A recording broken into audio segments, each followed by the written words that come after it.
For f of x equals 2x minus 3, what is a new function g of x resulting from a horizontal stretch by a scale factor of 2? Okay, now when you're doing a horizontal stretch, what you're doing is you're multiplying the inputs by a value that is between 0 and 1.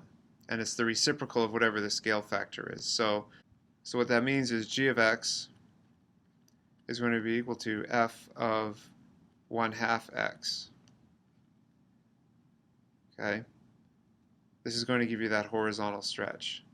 So g of x equals 2, and then we're going to put the 1/2 x right here, minus 3.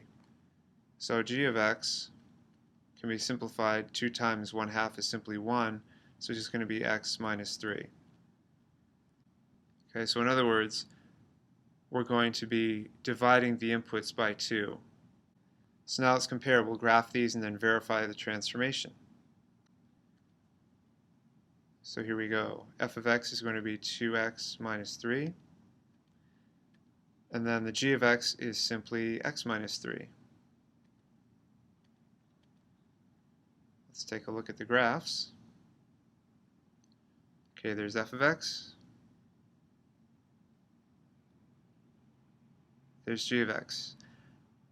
Now notice the y-intercepts are the same here. That means it's a horizontal stretch or shrink. And also notice that for the g of x, which is in red, where you cross the x-axis or the x-intercept is twice as far away from the y-axis.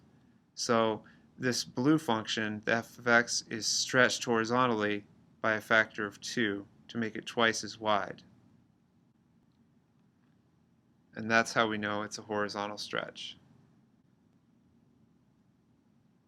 Okay, so here's our function, stretched horizontally by a factor of 2. G of x equals x minus 3.